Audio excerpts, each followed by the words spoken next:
It's the most competitive league in the world. I knew it will be tough, and they will continue the storm, but the storm will finish and the sun will rise. So there's a moment that most people forgot about almost immediately after it happened. November 2022, Alejandro Garnacho, barely 18 years old, scores his first goal for Manchester United. And what's the first thing he does? He runs straight to Cristiano Ronaldo and asks him, almost begs him, to do the celebration together. That image tells you everything you need to know about where this story begins. A kid who worshipped his idol, a kid who wanted to be exactly like him. The tragedy is, he had no idea what that actually meant. Cristiano Ronaldo, at 18 years old, wasn't famous because fans liked him. He wasn't a social media sensation. He wasn't celebrated because of one bicycle kick. He was famous because he could not stop working. When Ronaldo arrived at Manchester United in 2003, Sir Alex Ferguson described him as a raw, unpolished talent, electric in moments, but miles away from consistent, the step-over kid who frustrated as much as he amazed. But here's the thing about Cristiano Ronaldo. Every single criticism became fuel. By the time he was 22, the same age Garnacho is right now, Ronaldo had already become the best player in the Premier League, 42 goals, a Champions League, his first Ballon d'Or. He didn't just improve, he transformed completely. And he did it not because he wanted to be loved. He did it because he was obsessed with being better than everyone on the pitch.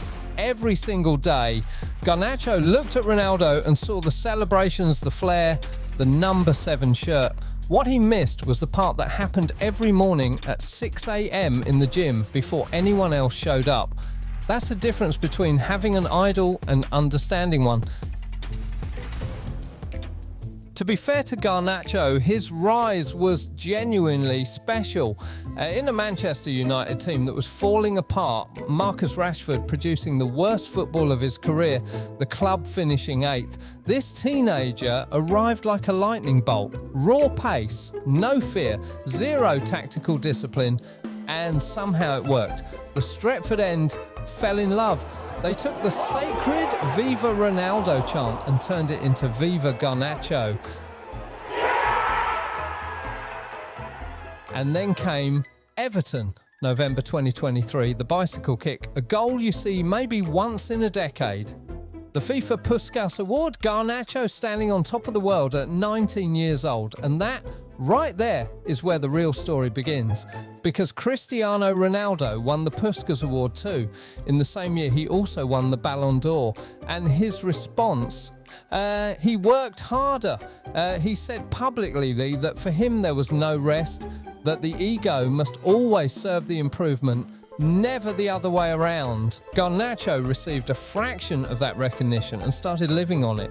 He finished the season with 10 goals, actually decent numbers for a United team in chaos, but the way he carried himself started to shift. The humility that made everyone root for him began to disappear. And when Ruben Amorim arrived with a completely different system, one that didn't care about bicycle kicks against Everton, Garnacho was exposed. In Amorim's world, you earn your place every day. The system demanded defensive responsibility, tactical discipline and collective effort. Garnacho gave none of it. Statistics showed United conceded more attacks down his flank. He became a liability. And when Amorim gave him instructions before coming on as a substitute in December 2024, Garnacho literally turned his back and walked away in front of the whole bench, cameras rolling, a moment that basically ended his time at Old Trafford. Amorim told him in a team meeting in front of the entire dressing room, "You better pray you find a club that will sign you." The fans stopped calling him Garnacho. They started calling him Subject 49. They have to fight for the place in the team, and today the team proved that we can leave anyone outside the squad. You can manage to win if we play together. How does it feel to finally be a Chelsea player? Thank you very much. Yeah, it's an incredible feeling to join this amazing club, so yeah, I can't wait to start playing. Chelsea paid £45 million for him in the summer. 45 million for a player who had just been publicly humiliated out of his own club. Everyone told themselves the same story: fresh start, new environment, good coach in Enzo Maresca. The United baggage stays in Manchester. It didn't. Maresca actually believed in Garnacho, even with competition from the explosive Jaime Gittens on the left wing. The manager consistently chose Garnacho, gave him time, gave him patience. And by January 2026, after 17 Premier League games, he had contributed 1 goal. Just one, mate. Now, to be fair, and yes, we're being fair here, Garnacho has shown clear signs of progress in other areas. His pressing has improved. His involvement in build-up play is more consistent. He's not the defensive ghost he was at United. And look, the guy does eventually score. It just seems like he genuinely surprises himself every time it happens. The face he makes after scoring is the face of a man who cannot believe the ball actually went in. So you are a professional footballer.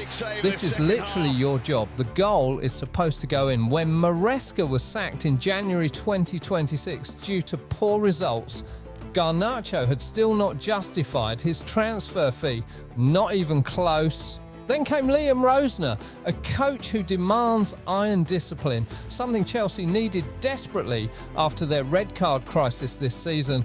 And Rosner's approach to Garnacho was blunt and deliberate: bench him, leave him there, see if his head drops, or if he finally decides to earn his place. It was a test, the same test Amorim gave him, the same test that destroyed him at United. This time, something is different. Chelsea had become more threatening in the second half without question. Here's where it gets interesting and genuinely encouraging. Under Rosner, Garnacho is slowly becoming harder to leave out. The Chelsea left flank has actually suffered since Sancho departed. Say they're not the creative competition. unpredictability that made that side dangerous has been missing, and Rosner has started turning to Garnacho more and more to provide it. His recent performances have been sharper. His rating in the win over Aston Villa, where he contributed directly and played with real intensity for the full game, showed something that had been absent for a long time: accountability. He's 21 years old. At the same age, his idol was lifting his first Champions League trophy. The comparison is uncomfortable and unfair at the same time, because Ronaldo is Ronaldo and there will never be another one. But the gap isn't the point, the direction is. For the first time in 2 years, Garnacho is moving in the right direction.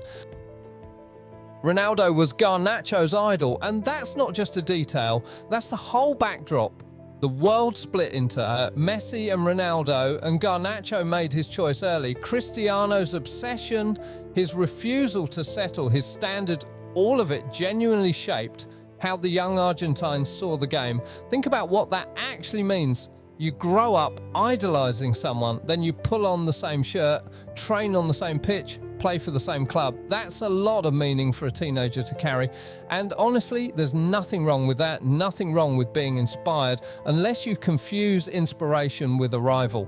When Garnacho scored that winner against Fulham in 2022, Ronaldo posted on Instagram, "Great finish, Starboy." He also said publicly that Garnacho was talented and needed to keep working and stay humble. Standard veteran words. But with Ronaldo, the emphasis on humility was never accidental. That's not about quality. That's about mentality. And mentality is the one thing a player can actually control. But the comparison deserves more honesty.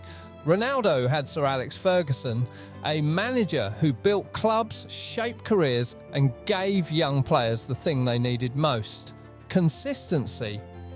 United didn't cycle through managers every season back then. Ferguson didn't contradict himself year to year. Garnacho had something very different. Every new manager asked something different from him. Maybe the reputation for a bad attitude isn't entirely his own.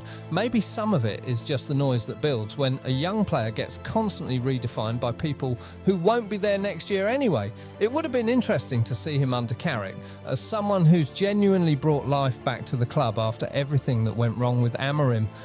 But that's speculation now. Garnacho is a Chelsea player and he seems settled. Do you have any regrets about the way things ended at Manchester United? No. Do you feel sad about how it finished? No. So where does this end? Maybe it ends well. Marcus Rashford is at Barcelona right now. 10 goals and 13 assists under Hansi Flick, looking like the player everyone hoped he'd be. He left United in disgrace too. It took a completely fresh environment and a manager who reset everything. Maybe Chelsea under Rosnor is that environment for Garnacho, or maybe the 7-year contract becomes the story everyone talks about in 5 years is a £45 million financial burden who never quite figured out that being good occasionally is not the same as being great consistently. The truth is probably somewhere in between, and at 21 there is still time, genuinely real time, for him to decide which version of this story he wants to tell. But here is what we know for certain. Cristiano Ronaldo looked at Manchester United and saw problems that nobody wanted to admit existed.